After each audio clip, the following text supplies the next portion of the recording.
Famous wildlife artist Sally Middleton met Eustace Conway. She said he was the most interesting man she'd ever met. Just moments ago, Eustace Conway's family finally spoke up after staying quiet for so long. They told everyone what really happened deep in the wilderness where he lived. For years, fans of mountain men loved watching Eustace's tough spirit, his strong connection with nature, and his magical bond with the Blue Ridge Mountains. But behind the peaceful life shown on TV was a secret he kept hidden even from his best friends. His family says something happened out there that completely changed how he saw the world. They say he wasn't just a man living off the land anymore. It was like the land itself started living through him. What the Conway family just told the public might explain why Eustace suddenly disappeared from TV and why the mountain he loved so much has never been the same since. Before we discover what they found, make sure to like this video, subscribe for more truth-telling stories, and turn on notifications so you don't miss when Eustace's final secret is revealed. Eustace Conway wasn't just another guy living in the woods. He was a real-life example of what it meant to be truly free. From a moment he walked into the Blue Ridge Mountains at age 17, he built his life using nothing but his bare hands, his brain, and an unbreakable friendship with nature. He started Turtle Island Preserve, a special place where people could learn old-time skills like chopping wood, making leather from animal skins, and living without all the noise of modern life. To everyone watching, he was the brave hero of mountain men, a man who could survive any storm and outsmart any wilderness.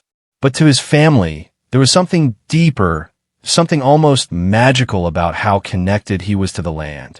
His brother once said, "Eustace doesn't live in the woods. The woods live in him." But over the years, that connection started to take over his life. Family members saw a small change. His letters got shorter, he visited less often, and his voice got quieter, like the mountain was taking something away from him.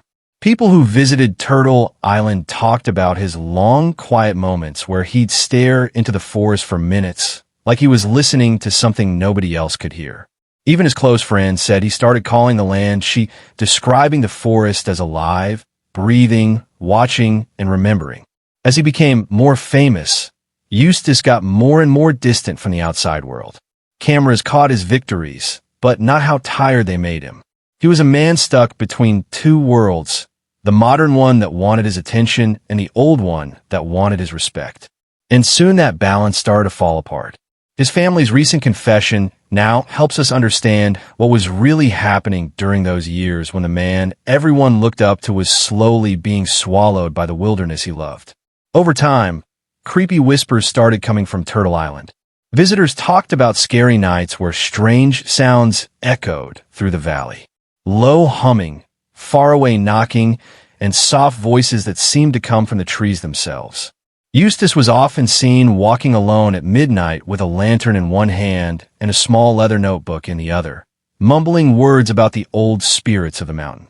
People close to him said he started leaving bits of food and little objects by a huge oak tree deep in the woods, saying it kept the land peaceful. While outsiders thought it was just silly superstition, his family quietly worried he was losing touch with reality.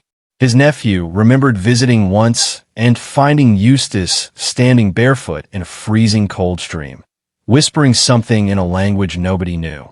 When asked what he was doing, Eustace just said, listening. To him, the forest wasn't quiet. It was talking. Over the years, his notebooks got stranger. He wrote about shadows that breathe, about eyes that blink in places where no eyes should be. He said animals moved differently when the wind changed, and that the mountains sometimes watched back.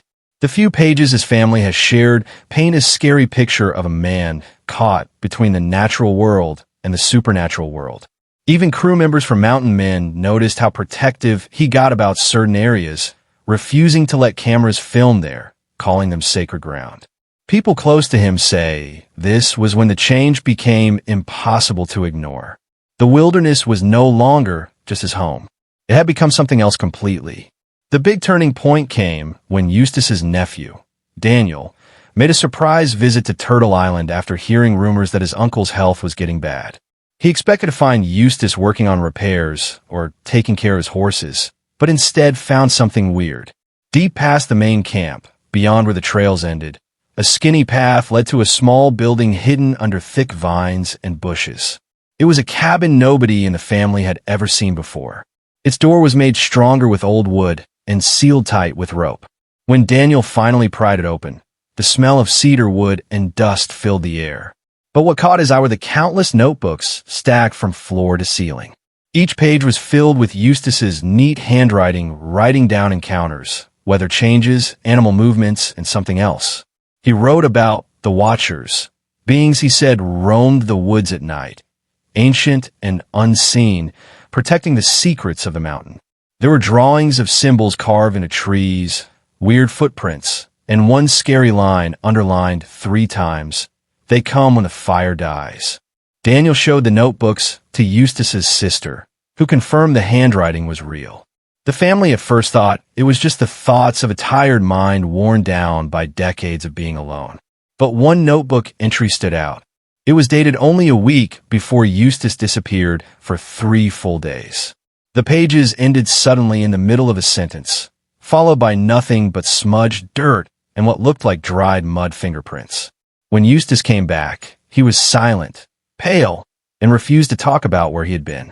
He only muttered one thing before going back into his home. I went too deep this time. Eustace's disappearance would become one of the scariest moments his family had ever faced. For 3 days, Turtle Island became completely silent. The crew from Mountain Men tried to reach him by radio, but there was no answer. His horses were still in their pens. His tools hadn't been touched. His rifle was hanging by the door. It was like he had just walked into the woods and vanished. Search teams looked through every inch of the property, but there were no footprints, no broken branches, no trail, nothing. Local people joined in, and even with dogs, no smell could be found. Then, on the morning of the 4th day, Eustace appeared at the edge of the preserve barefoot, covered in scratches, and shaking really badly. He didn't recognize anyone at first. His clothes were wet, his eyes looked far away, and he kept saying one phrase over and over. The forest took me. When his nephew tried to bring him inside, Eustace refused, saying the cabin wasn't safe anymore. He slept outside for weeks, barely eating, waking up at night screaming about the mountain calling his name. When he finally started to talk again, his words didn't make much sense. He talked about a tunnel of light between trees, about whispers coming from the ground, and about something ancient under the soil watching him. His family, desperate for answers, searched the area where he was last seen and found claw marks on the inside of his cabin door, like someone or something had tried to get out. When Eustace saw the marks, he quietly said, "It wasn't trying to hurt me. It was trying to warn me." Those words would haunt the family forever. Because from that moment on, Eustace Conway was never quite the same man again. After what happened, the Conway family knew they couldn't ignore things any longer. They drove up to Turtle Island, determined to bring Eustace back to civilization, even if just for a few weeks. When they got there, they found him sitting by the river, staring into the water, his hair messy and his clothes ripped. He didn't look surprised to see them, only tired, like he had been expecting them to come. His sister Martha tried to convince him to come home, but Eustace refused, saying that leaving the land would break the circle. He told them the mountain had chosen him, and that the voices he heard were not fake, but warnings. "There are rules here," he whispered. "If you take too much, it takes back what's owed." That night, his family stayed at Turtle Island, hoping to talk sense into him. But sleep was impossible. They said strange sounds surrounded the camp. Branches snapping, faint chanting in the distance, and the really unsettling feeling of being watched. When morning came, they found Eustace already awake, barefoot again, standing in a clearing facing east, completely still as sunlight hit the treetops. He later told them he was greeting the ones who guard the ridge. Convinced something was seriously wrong, the family begged him to get help. Eustace finally agreed to visit a doctor in Boone, but when he tried to drive him there, he made them pull over halfway. He stepped out of the truck and walked into the trees, saying only, "You don't go any further than this." Hours later, he came back calm and smiling like nothing had happened. Over the next few months, they noticed his behavior getting stranger. He spoke in riddles about the Watchers and the Keepers of Balance. He'd carved detailed wooden totems and placed them around the preserve, saying they kept the mountain at peace. At first, his relatives believed he was slipping into craziness. But after a violent storm hit Turtle Island one night, something unexplainable happened. Every tree around his cabin had been ripped out by the roots, except the small circle where Eustace had placed his totems. The family started to question everything they thought they knew. It was during one of his rare visits home that Eustace finally told his family everything. They had gathered around the fireplace, the air tense with unspoken fear. When his brother quietly asked, "What really happened out there?" Eustace stopped. For a long time, he said nothing, just staring into the flames like the answer was hidden there. Then in a low voice, he started to speak. He said that weeks before his disappearance, he had walked deeper into the mountains than ever before, following what he described as a calling in his dreams. The forest had been unusually quiet that day. No birds, no wind, just stillness. Eventually, he came across a small clearing where the ground looked disturbed, like something had been buried and dug up many times. He felt pulled to dig, not because he was curious, but because of a strong urge. Under the soil, he found what he believed to be remains of an ancient burial site. Bones, tools, and carved stones marked with spiral symbols he couldn't understand. The moment he touched one of the stones, he said the air around him changed.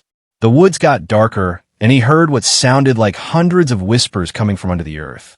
He ran, but every step felt heavier, like the ground was pulling him back. That night, he said the voices followed him home, whispering through the cracks of his cabin walls. They weren't angry, he said. They were watchful, reminding him that some parts of the mountain were never meant to be disturbed. His family sat frozen as he described the days that followed, how the animals avoided him, how the weather changed violently around Turtle Island, and how the same symbol he had found carved on those stones started appearing on nearby trees. When his brother asked if he had taken anything from the site, Eustace nodded slowly and admitted he'd kept one of the carved stones wrapped in cloth hidden under his bed. He said that's when everything started to spiral. Then he looked at them all and said, "I think the mountain woke up." For years, the Conway family stayed quiet about what Eustace had told them that night. They were scared the public would call him crazy. And yet each strange event that followed made them realize there was more truth in his words than anyone wanted to believe. Not long after that confession, terrible storms started sweeping across Turtle Island. Weird lightning bolts struck the same ridge over and over. Trees split clean in half while untouched areas around Eustace's carved totems stayed standing. Wildlife acted unnaturally. Deer stopped crossing near his cabin. His nephew once caught Eustace standing in that same clearing, whispering toward the ground, saying, "You can rest now." But what he told his family next was far more disturbing. He said he no longer believed he was alone on the land, that the wilderness itself was alive, not in a symbolic way, but in a consciousness humans could not understand. He described feeling watched from every direction by something ancient woven into the soil and roots of trees. He said the mountain had memory. When people take without asking, he told his sister, the mountain screams. Hidden behind his cabin were dozens of wooden carvings, faces carved into logs, all with hollow eyes and open mouths. Each one matched the same spiral symbol he'd found years earlier. The carvings were arranged in a perfect circle facing east, like they were forming a boundary. His nephew swore that every time he visited, the faces seemed to shift slightly. When asked why he made them, Eustace said, "They were reminders to the land that I still listen." Environmental researchers who later studied his notebooks were amazed by what they found. His weather notes and wildlife observations matched up perfectly with real ecological shifts in the region, sometimes recorded days before they occurred. It was like he could feel the pulse of the land before science could measure it. Even doubters admitted the patterns were impossible to ignore. To this day, Eustace's family stands by his story, saying he didn't imagine what happened. He became part of the wilderness, his sister said quietly. And once it knows your name, it never lets you go. Today, they no longer speak of him as just a man who lived in the woods. They speak of him as someone who became the wilderness itself. Since stepping away from the cameras, he's lived a life few can even imagine. The old lodge at Turtle Island still stands, surrounded by the same trees that have watched over him for decades. Local people say they sometimes see smoke rising from the valley at dawn, though nobody claims to have seen Eustace himself. His family visits occasionally, leaving supplies at the trailhead, never daring to go too deep.